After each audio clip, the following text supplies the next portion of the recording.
Students welcome to NEET ஆப்பர்ட்ரிக்ஸ். நம்ம இந்த வீடியோவில் என்ன பார்க்க போகிறோம் அப்படின்னா, ரவுண்ட் 2ல் எக்கச்சக்கமான பேத்துக்கு சாய்ஸ் ஃபில்லிங் பண்ணும்போது நோ வேகன்சிஸ்னு வருதான். அதை தான் இந்த வீடியோவில் டீட்டெயிலாக பார்க்க போகிறோம். வாங்க வீடியோக்குள்ளே போகிறதுக்கு முன்னாடி நம்மளோட நீட் ஆப்பர்ட்ரிக்ஸ் சேனலை சப்ஸ்கிரைப் பண்ணிக்கோங்க. கூடவே இருக்கக்கூடிய பெல் பட்டனை கிளிக் பண்ணிக்கோங்க. அப்போ நம்ம போடக்கூடிய வீடியோ உங்களுக்கு நோட்டிஃபிகேஷன் ஆகும். வாங்க வீடியோக்குள்ளே போகலாம்.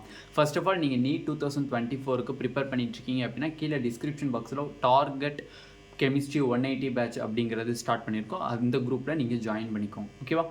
ஃபர்ஸ்ட் ஆஃப் ஆல் பார்த்தீங்க அப்படின்னா நிறையா ஸ்டூடெண்ட்ஸ் அண்ட் பேரண்ட்ஸ் எனக்கு இப்போ கால் பண்ணியிருந்தாங்க. ஜஸ்ட் 1 ஹவருக்கு முன்னாடி கால் பண்ணி இந்த மாதிரி நோ வேகன்சிஸ்னு வருதுண்ணா, என்னண்ணா பண்ணுறது அப்படின்னு கேட்டிருந்தாங்க. அது மட்டும் இல்லை, நிறையா பேத்துக்கு வந்து அந்த ரெஜிஸ்ட்ரேஷனுங்கிற பாப்அப் வந்து ரெட் கலர்லேயே இருக்குது, அதுக்கு என்னண்ணா பண்ணுறது அப்படின்னு கேட்டிருந்தாங்க.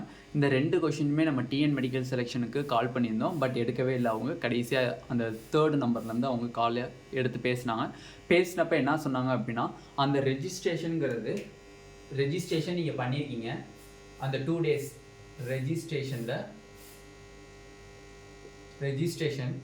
ஆகஸ்ட் 21 அண்டு ஆகஸ்ட் 22 நீங்கள் வந்து ரெஜிஸ்ட்ரேஷன் பண்ணியிருந்து அதுக்கப்புறம் ரெஜிஸ்ட்ரேஷன் டைம் முடிஞ்சதுக்கப்புறமா உங்களோட ரெஜிஸ்ட்ரேஷன் பாப்அப் வந்து ஆரஞ்சு கலரில் மாறி இருந்துச்சு அப்படின்னா நோ ப்ராப்ளம்னு சொல்லிட்டாங்க. ரெஜிஸ்ட்ரேஷன் பண்ணாமலே ஆரஞ்சு கலரில் தான் இருக்குது அப்படின்னா அது வந்து ப்ராப்ளம். நீங்கள் வந்து சாய்ஸ் ஃபில்லிங் பண்ணுறது கஷ்டமாக இருக்கும் அப்படின்னாங்க. ரெஜிஸ்ட்ரேஷன் நீங்கள் ஆல்ரெடி பண்ணியிருக்கீங்க, ஆனால் ரெஜிஸ்ட்ரேஷன் பண்ணப்போ உங்களுக்கு அது க்ரீன் கலர் பாப்அப்பில் இருந்திருக்கு. அதுக்கப்புறம் ரெஜிஸ்ட்ரேஷன் டைமிங் முடிஞ்சதுக்கப்புறம் பார்த்தீங்கன்னா ஆரஞ்சு கலர் பாப்அப்லேயே தான் இருக்குது அப்படின்னு கேட்டிருந்தீங்க. இதனால ஏதாச்சும் எங்களால் சாய்ஸ் ஃபில் பண்ண முடியாதா, இல்லை சாய்ஸ் ஃபில்லிங் பண்ணுறதுல ஏதாச்சும் ப்ராப்ளம் வருமா நிறைய பேர் கேட்டிருந்தீங்க. அதை நம்ம டிஎன் மெடிக்கல் செலெக்ஷனுக்கு கேட்டிருந்தப்போ அவங்க சொன்னாங்க, நீங்கள் ரெஜிஸ்ட்ரேஷன் பண்ணினப்போ உங்களுக்கு க்ரீன் கலரில் இருந்திருக்கு, ரெஜிஸ்ட்ரேஷன் டைம் முடிஞ்சதுக்கப்புறம் ஆரஞ்சு கலர் பாப்அப் இருந்துருந்துச்சு அப்படின்னா எந்த ஒரு ப்ராப்ளமும் இல்லை, உங்களால் சாய்ஸ் ஃபில்லிங் பண்ண முடியும். நீங்கள் ரெஜிஸ்ட்ரேஷனே பண்ணாமல் நீங்கள் சாய்ஸ் ஃபில்லிங் பண்ணணும்னு நினச்சிங்கன்னா அது கஷ்டமான காரியம். நீங்கள் ரெஜிஸ்ட்ரேஷன் பண்ணியிருக்கீங்க, க்ரீன் கலர் பாப்அப் வந்துருந்துச்சு, அதுக்கப்புறம் உங்களுக்கு ஆரஞ்சு கலரில் பாப்அப் காமிக்குது, ஷோன் ஆகுது அப்படின்னா அதனால எந்த ப்ராப்ளம் இல்லை, உங்களால் கண்டிப்பாக வந்து சாய்ஸ் ஃபில்லிங் பண்ண முடியும் அப்படிங்கிறத சொல்லிட்டாங்க. 2வது பாயிண்ட் என்ன சொல்லியிருக்காங்க அப்படின்னா, இப்போ சாய்ஸ் ஃபில்லிங் போர்ட்டல் ஓப்பன் ஆனதுக்கப்புறம் எல்லா விதத்துக்குமே நோ வேகன்சிஸ்ன்னு காமிக்கலாம். எல்லா விதத்துக்கும் நோ வேகன்சிஸ் அப்படிங்கிறது காமிக்கணும். எதனால சார் இப்படி காமிக்குது அப்படின்னு நிறைய ஸ்டூடெண்ட்ஸ் கேட்டிருந்தீங்க. பட் இதுக்கு எனக்கும் வந்து ஆன்சர் தெரியலை. அதுக்கப்புறம் நானும் இந்த கொஷினையும் ஃபஸ்ட்டு சொன்ன கொஷினையும் தான் நான் வந்து டிஎன் மெடிக்கல் செலெக்ஷன் கேட்டிருந்தேன். அதுக்கு நோ வேகன்சிஸ் அப்படிங்கிறது எதனால் வருது சார் அப்படின்னு கேட்டிருந்தப்போ அவங்க சொன்னாங்க, ஆஃப்டர்நூனுக்குள்ளே அது ரெக்டிஃபை ஆகிடும் சார். சம் ஸ்டூடெண்ட்ஸ்க்கு வேகன்சி காமிக்குது, சம் ஸ்டூடெண்ட்ஸ்க்கு நோ வேகன்சின்னு காமிக்குது. அது ஆஃப்டர்நூனுக்குள்ளே நம்மளுக்கு ரெக்டிஃபை ஆகிரும். எல்லா ஸ்டூடெண்ட்ஸ்க்குமே வந்து ரவுண்டு 2ல் காமிக்கக்கூடிய எல்லா ஸ்டூடெண்ட்ஸுமே அப்ளை பண்ணக்கூடிய எல்லா ஸ்டூடெண்ட்ஸ்க்குமே ஆஃப்டர்நூனுக்குள்ளே எல்லா காலேஜஸும் உங்களுக்கு ஷோன் ஆகிரும் அப்படின்னாங்க. அதனால எந்த ஒரு ஸ்டூடெண்ட்ஸ் அண்ட் பேரண்ட்ஸும் பேனிக் ஆகாதீங்க, தயவு செஞ்சு பயப்படாதீங்க. நோ வேகன்சிஸ் அப்படிங்கிற மிஸ்டேக் வந்து அது டிஎன் மெடிக்கல் சைடு தான் இருக்கே தவிர உங்கள் மேலே எந்த ஒரு தப்பும் கிடையாது. ஓகேவா? நோ வேகன்சிஸுங்கிறது டிஎன் மெடிக்கல் சைடு தான் இருக்கே தவிர உங்கள் மேலே எந்த இதுவும் கிடையாது. அந்த நோ வேகன்சிஸை வந்து நாங்கள் ரெக்டிஃபை பண்ணிடுவோம். ஆஃப்டர்நூனுக்குள்ளே நாங்கள் ரெக்டிஃபை பண்ணிடுவோம். ரெக்டிஃபை பண்ணிட்டோம்னா சாய்ஸ் ஃபில்லிங்குள்ளே போனீங்க அப்படின்னா கண்டிப்பாக உங்களுக்கு எல்லா காலேஜஸும் ஷோன் ஆகும் அப்படிங்கிறத அவங்க சொன்னாங்க. அது மேனேஜ்மெண்ட் கோட்டாவாகட்டும், கவர்மெண்ட் கோட்டாவாகட்டும், self financing colleges, BDS, self financing BDS, management BDS எதாக இருந்தாலுமே உங்களுக்கு கண்டிப்பாக காமிக்கும் அப்படிங்கிறத சொல்லிட்டாங்க. அதனால யாருமே எந்த பேரண்ட்ஸ் அண்ட் ஸ்டூடெண்ட்ஸ் ஒரி பண்ணாதீங்க, கொஞ்சம் வெயிட் பண்ணுங்கள். ஓகேவா? நம்ம ஓப்பன் பண்ணோன்னே சாய்ஸ் ஃபில்லிங் பண்ணணும், நம்ம ஓப்பன் பண்ணோன்னே ஃபர்ஸ்ட் ஆஃப் ஆல் நம்ம தான் பண்ணணும் அப்படிங்கிறதெல்லாம் நினைக்காதீங்க.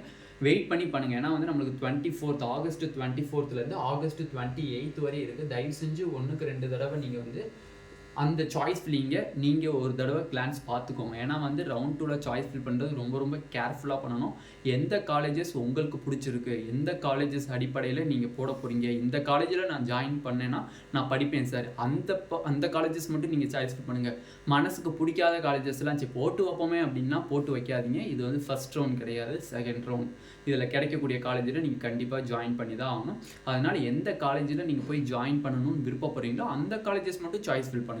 எல்லா காலேஜஸையும் போட்டு ஏதாச்சும் ஒரு காலேஜ் உங்களுக்கு பிடிக்காத காலேஜ் கிடச்சிச்சுன்னா நீங்கள் எதுவுமே பண்ண முடியாது. போய் கண்டிப்பாக நீங்கள் ஜாயின் பண்ணுற நிலமை வந்துடும். சப்போஸ் உங்களுக்கு நீங்கள் ரவுண்ட் 2ல் கிடைச்சாலும் அந்த பிடிக்காத காலேஜ் கிடைச்சாலும் நீங்கள் ஜாயின் பண்ண மாட்டேன் சார் அப்படின்னா உங்களோட security deposits and tuition fees எல்லாமே வந்து பெனால்ட்டியாக போயிடும். ஓகேவா? ஓகே ஸ்டூடெண்ட்ஸ், அப்போ இந்த இதில் வந்து ஸ்டூடெண்ட்ஸ் கேட்டிருக்கக்கூடிய அந்த டவுட்ஸ் பார்த்தாச்சு. நெக்ஸ்ட்டு மேனேஜ்மெண்ட் கோட்டாவில் கேட்கக்கூடிய மேஜர் டவுட்ஸ் பார்த்தீங்க அப்படின்னா, ஸ்டூடெண்ட்ஸ் அண்ட் பேரண்ட்ஸ் கேட்கக்கூடியது பார்த்தீங்க அப்படின்னா, சார் நம்மளுக்கு வந்து வேக்கன்சி லிஸ்ட்டில் மேனேஜ்மெண்ட் பார் மைனாரிட்டின்னு கொடுத்துருக்காங்க. மேனேஜ்மெண்ட் பார் மைனாரிட்டின்னு கொடுத்துருக்காங்க. இப்போ நம்மளுக்கு இந்த வேக்கன்சி லிஸ்ட் ரிலீஸ் பண்ணுறதுக்கு முன்னாடி டிஎன் மெடிக்கல் செலெக்ஷன் வந்து ஆல்ரெடி நம்மளுக்கு ஒரு நோட்டிஃபிகேஷன் ரிலீஸ் பண்ணியிருந்தாங்க. அந்த நோட்டிஃபிகேஷனில் என்ன சொல்லியிருக்காங்க அப்படின்னா, minority quota and NRI quota seats ஃபுல்லாமே அன்ஃபீல்டு சீட்ஸ் ஃபுல்லாமே உங்களுக்கு ஜென்ரல் மேனேஜ்மெண்ட்டுக்கு போகுதுன்னு சொல்கிறாங்க. அப்போ இப்போ இருக்கக்கூடிய மேனேஜ்மெண்ட் கோட்டா சீட்ஸும் வந்து நம்மளுக்கு ஜென்ரல் மேனேஜ்மெண்ட்டுக்கு வருமா அப்படின்னு கேட்குறீங்க. ஃபர்ஸ்ட் ஆஃப் ஆல் இதில் நல்லா புரிஞ்சுக்கணும். 2வது ரவுண்டில் மைனாரிட்டி ஸ்டூடெண்ட்ஸ், அது தெலுங்கு மைனாரிட்டியாக இருக்கலாம், மலையாள மைனாரிட்டியாக இருக்கலாம், இல்லை கிறிஸ்டியன் மைனாரிட்டியாக இருக்கலாம், எந்த ஸ்டூடெண்ட்ஸாச்சும் அப்ளை பண்ணாங்கன்னா அவங்களுக்கு தான் ஃபஸ்ட்டு ப்ரியாரிட்டி. ஓகேவா? தெலுங்கு மைனாரிட்டி அண்ட் மலையாள மைனாரிட்டி அண்ட் கிறிஸ்டியன் மைனாரிட்டி இந்த 3 மைனாரிட்டிக்கு கொடுத்துருவாங்க, சீட்ஸ் எல்லாம் கொடுத்துருவாங்க. கொடுத்துமே மைனாரிட்டி காலேஜஸில் உங்களுக்கு சீட்டு வேக்கண்ட்டாக இருக்குது அப்படின்னா அப்போ தான் அந்த மைனாரிட்டி சீட்ஸை ஃபுல்லாக உங்களுக்கு ஜென்ரல் மேனேஜ்மெண்ட்டுக்கு மாற்றுவாங்களே தவிர எடுத்தோடனே வந்து எல்லா சீட்ஸுமே ரவுண்ட் 2 வேக்கன்சி மைனாரிட்டி சீட்ஸை ஃபுல்லாத்தையும் எடுத்து ஜென்ரல் மேனேஜ்மெண்ட்டு மாற்ற மாட்டாங்க. ரவுண்டு 2ல் சம் ஸ்டூடெண்ட்ஸ் கம்மியாக மார்க் வாங்கியிருக்கலாம், அவங்களுக்கு ஃபஸ்ட் ரவுண்டில் கிடைக்காம இருக்கலாம், 2வது ரவுண்டில் திருப்பி அவங்க மைனாரிட்டி காலேஜஸ்க்காண்டி அப்ளை பண்ணலாம். அந்த மாதிரி அப்ளை பண்ணும்போது கண்டிப்பாக வந்து மைனாரிட்டி ஸ்டூடெண்ட்ஸ்க்கு தான் முன்னுரிமை தருவாங்க. அவங்களுக்கு தான் ஃபஸ்ட்டு சீட் அலாட் பண்ணுவாங்க. சீட் அலாட் பண்ணதுக்கு போக மிச்சம் மீதி சீட்ஸ் ஏதாச்சும் இருந்துச்சு அப்படின்னா அதை வந்து நம்மளுக்கு ஜென்ரல் மேனேஜ்மெண்ட் கோட்டா சீட்ஸாக மாற்றுவாங்க. ஓகேவா? அதனால் வந்து ஸ்டூடெண்ட்ஸ் அண்ட் பேரண்ட்ஸ் நல்லா கவனிச்சுக்கோங்க. நிறைய பேரண்ட்ஸ் அண்ட் ஸ்டூடெண்ட்ஸ் கேட்குறது என்னென்னா, சார் எடுத்தோடனே மைனாரிட்டி சீட்ஸை வந்து ஜென்ரல் மேனேஜ்மெண்ட்டாக மாற்றிடுவாங்களா? நிறையா மைனாரிட்டி ஸ்டூடெண்ட்ஸ் வேறு என்கிட்ட கேட்டிருந்தீங்க, கமெண்ட் செக்ஷன்லேயும் பண்ணியிருந்தீங்க. அதனால் மைனாரிட்டி ஸ்டூடெண்ட்ஸாக இருக்கீங்கன்னா மைனாரிட்டி சீட்ஸ் வந்து உங்களுக்கு தான் ஃபஸ்ட்டு ப்ரியாரிட்டி. உங்களுக்கு தான் ஃபஸ்ட்டு காலேஜஸ் அலாட் பண்ணுவாங்க.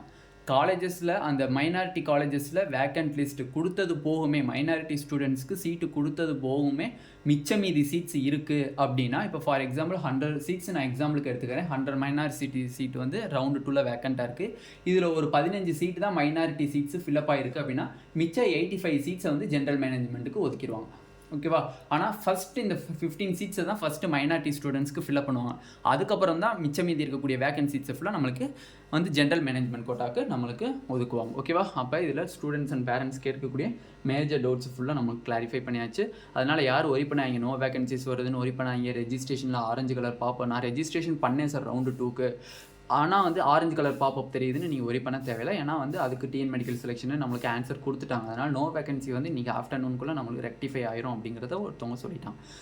இந்த வீடியோ உங்களுக்கு பிடிச்சிருந்துச்சு அப்படின்னா நம்மளோட நீட் ஆப்பர்ட்ரிக் சேனலில் சப்ஸ்கிரைப் பண்ணிக்கோங்க, கூடவே இருக்கக்கூடிய பெல் பட்டனை கிளிக் பண்ணிக்கோங்க. அப்போ நம்ம போடக்கூடிய வீடியோ உங்களுக்கு நோட்டிஃபிகேஷனாக வரும். உங்கள் ஃப்ரெண்ட்ஸ் எல்லாத்துக்குமே இந்த டவுட்டை ஷேர் பண்ணுங்கள். எதனால அப்படின்னா இந்த டவுட் வந்து எக்கச்சக்கமான பேத்துக்கு இந்த நோ வேகன்சிஸ்ன்னு காமிக்குது, ரெஜிஸ்ட்ரேஷன் பாப்பப் வந்து ஆரஞ்சு கலரில் காமிக்குது. அதனால் நீங்கள் மேக்ஸிமம் எல்லா ஸ்டூடெண்ட்ஸ்க்கும் ஸ்ப்ரெட் பண்ணிங்க அப்படின்னா அவங்களுக்கும் கொஞ்சம் ஹெல்ப்ஃபுல்லாக இருக்கும்.